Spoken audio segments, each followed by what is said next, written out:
కొంతమంది అంటున్నారు ఎవరికి అనుమానాలు అవసరం లేదు, ఆంధ్రప్రదేశ్ రాష్ట్రం చివరి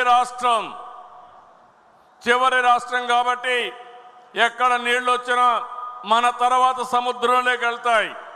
పోలవరం తర్వాత రాజమండ్రి తర్వాత సముద్రం తప్ప వేరే మార్గం లేదు. అలాంటప్పుడు సముద్రంలోకి పోయే నీళ్లు మనం వాడుకుంటే ఈ నీళ్ల వల్ల తెలంగాణకు కూడా లాభం ఉంటుంది తప్ప ఎవరికి నష్టం లేదు. ఇక్కడ బీఆర్ఎస్ అయితే ఏదో నష్టం వచ్చినట్టు మాట్లాడుతున్నారు. నేను ఆ రోజు కూడా ఏదైతే వాళ్ళు ప్రాజెక్టు కట్టినప్పుడు గోదావరి పైన నేను ఎప్పుడు కూడా అబ్జెక్ట్ చేయలేదు. నా ఆలోచన ఒకటి, తెలంగాణ కానీ ఆంధ్రప్రదేశ్ రాష్ట్రం కానీ నాకు ఎప్పుడు చెప్పాను, రెండు కళ్ళను ఆ రోజు చెప్పా, ఈరోజు చెప్తున్నా, హైదరాబాద్ను అభివృద్ధి చేసింది నేనే, గంటాపదంగా చెప్పగలుగుతాను. విభజన జరిగిన తర్వాత హైదరాబాద్ తెలంగాణ రాష్ట్రానికి చెందితే నేను గర్వపడ్డాను. ఈరోజు దేశంలోనే ఎక్కువ తలసరి ఆదాయం వచ్చే రాష్ట్రం తెలంగాణ రాష్ట్రం. దానికి నాంది పలికిన వ్యక్తి పార్టీ తెలుగుదేశం పార్టీ. మళ్ళీ నేను ఆలోచించే విధానం, అక్కడ వాళ్ళు చేస్తుంటే ఈ రాష్ట్రం కూడా బాగుపడాలి. 47 సంవత్సరాలుగా నన్ను ఆదరించారు. మీ రుణం తీర్చుకోవాలనే ఉద్దేశంతోనే నేను రాత్రింబగళ్ళు పనిచేస్తున్నాను. అలాంటి సమయంలో తెలంగాణకు నష్టం జరగదు, గోదావరి నీళ్లు వాళ్ళు ఉపయోగించుకుంటారు. అదే మాదిరిగా అక్కడ మిగిలిన నీళ్లు ఇక్కడ కరువు ప్రాంతమైన రాయలసీమ మిగిలిన ప్రాంతాలు ఉపయోగించుకుంటారు. కడాన నా జీవితాశయం ఒకటే, ప్రతి ఎకరాకు నీళ్లు ఇచ్చి ఆంధ్రప్రదేశ్ రైతాంగం రుణం తీర్చుకోవాలని ఏకైక కోరిక తప్ప వేరే ఆలోచన లేదని మీ అందరికీ విజ్ఞప్తి చేస్తున్నా. ఇప్పుడు నేను ఆలోచించేది, రాయలసీమలో పెద్ద ఎత్తున పరిశ్రమలు రావాలి.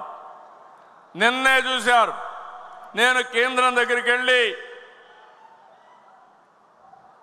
ఈరోజు మనం ఒకసారి చూసినప్పుడు ఏరోస్పేస్ ఇండస్ట్రీస్ ఉన్నాయి, విమానాలు తయారు చేసేటివి ఉన్నాయి, డిఫెన్స్ విమానాలు కావాలి,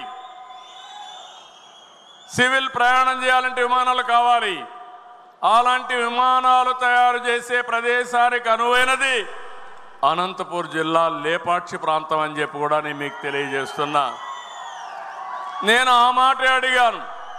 ఆ మాట అడిగితే కర్ణాటకలో ఉండేవాళ్ళు కొంతమంది అంటున్నారు, బెంగళూరులో ఉండే హెచ్ఏఎల్ నేను ఏదో షిఫ్ట్ చేయాలని కోరానని. నేను ఎప్పుడూ అలాంటి పనులు చెయ్యను, నా చరిత్రలో అది లేదు. అభివృద్ధికి మారు పేరు తెలుగుదేశం పార్టీ తప్ప వేరే రాష్ట్రాల్లో ఉండే ప్రాజెక్టులు తేవాలను, చెడ్డ పేరు తెచ్చుకోవాలను తెలుగుదేశం పార్టీకి లేదని చెప్పి కూడా నేను మీకు తెలియజేస్తున్నా. అదే మాదిరిగా డిఫెన్స్ ఉంది, ఎన్నో ఇండస్ట్రీస్ వస్తున్నాయి. రాయలసీమలో ఎన్నో ఇండస్ట్రీస్ వచ్చాయి.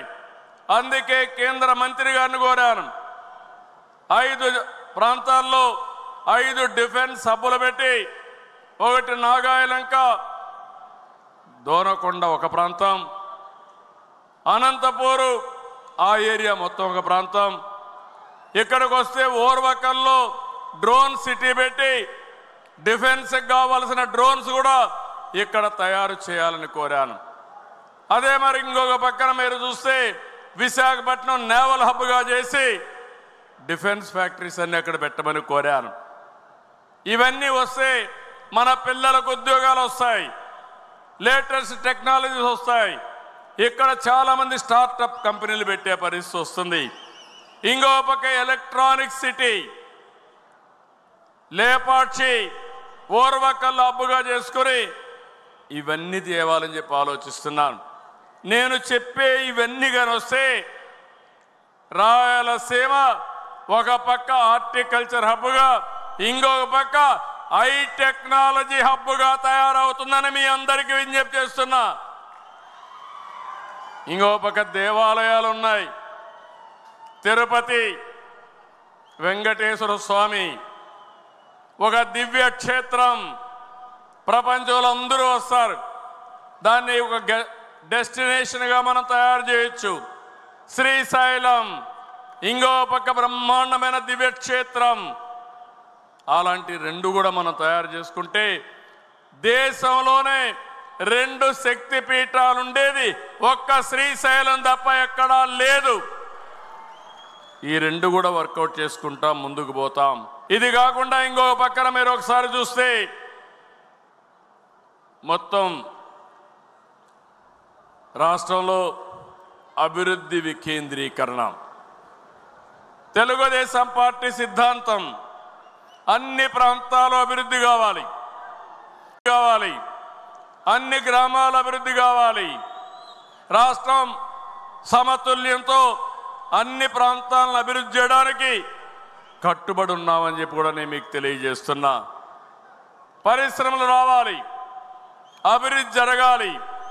ఈరోజు దీనికోసం చూస్తే ఉత్తరాంధ్రని ఒక ఫైనాన్షియల్ హబ్గా తయారు చేసి విశాఖపట్నాన్ని ముందుకు పోతాం. విశాఖపట్నానికి మీరు ఒకసారి చూసినప్పుడు ఆంధ్రుల హక్కు, విశాఖ ఉక్కు, ఎన్నో ఉద్యమాలు జరిగాయి. వైఎస్ఆర్ కాంగ్రెస్ పార్టీ పట్టించుకోలేదు. నేను ముఖ్యమంత్రి అవుతానే మీరందరూ కూడా ఓట్లేశారు, ఎన్డీఏతో కలిశాం. దానివల్ల కేంద్రం కూడా ముందుకొచ్చి 11,440 కోట్ల రూపాయలు విశాఖపట్నం స్టీల్ ప్లాంట్కి ఇచ్చారు. మనం కూడా కరెంటు ఛార్జీలన్నీ మాఫీ చేసుకున్నాం. నీళ్లు కూడా ఛార్జెస్ అన్నీ రీషెడ్యూల్ చేశాం, సెక్యూరిటీ ఇచ్చాం. ఇలాంటివన్నీ మనం కూడా చేసి ఎట్టి పరిస్థితుల్లో విశాఖపట్నం స్టీల్ ప్లాంట్ క్లోజ్ కాకూడదు, ప్రైవేటు పరం కాకూడదని ఆలోచించి సెంటిమెంట్ ప్రకారం పనిచేస్తున్నాం. ఈరోజు విశాఖపట్నానికి ఇదే కాదు, విశాఖపట్నం జిల్లా ఒక స్టీల్ జిల్లాగా తయారవుతుంది, ఉక్కు నగరంగా తయారవుతుంది. విశాఖపట్నం స్టీల్ ప్లాంట్ ఉంది, పక్కనే ఆర్సీఆర్ మిథలైతే దగ్గర 1,50,000 కోట్ల రూపాయలు పెట్టి పెద్ద ఉక్కు ఫ్యాక్టరీ పెడుతున్నాడు. అక్కడ స్టీల్ నగరమే తయారయ్యే అవకాశం వస్తుంది. ఈ రెండే కాదు, ఐటీ మినిస్టర్ గారి ఆధ్వర్యంలో టీసీఎస్ అయితే 20,000 మందికి ఉద్యోగాలు ఇవ్వడానికి ముందుకు వచ్చారు. ఇంకో పక్క గూగుల్ వస్తుంది. ఈ రెండు వస్తే విశాఖపట్నం ఒక నాలెడ్జ్ హబ్గా తయారవుతుందని చెప్పి కూడా నేను మీకు తెలియజేస్తున్నా. ఇది కాకుండా ఏదైతే విశాఖపట్నంలో రైల్వే జోన్ వచ్చింది, ఫార్మా సిటీ వచ్చింది, ఫార్మా కంపెనీలు వస్తున్నాయి. ఇవన్నీ కానీ వస్తే విశాఖపట్నం భోగాపురం ఎయిర్పోర్ట్ పూర్తవుతుంది, మెట్రో కూడా వస్తుంది, ఆ ప్రాంత అభివృద్ధి అవుతుంది. ఇక రాయలసీమలో మీరు ఒక్కసారి గుర్తుపెట్టుకోవాలి, రాయలసీమ నేను ఒకటే హామీ ఇస్తున్నా, రేపు కూడా మీటింగ్లో నేను చెప్తాను ఏమేం చేయబోతారని. ఈ రాయలసీమని రాష్ట్రానికి అగ్రపీఠాన్న పెట్టే బాధ్యత తెలుగుదేశం పార్టీ తీసుకుంటాం.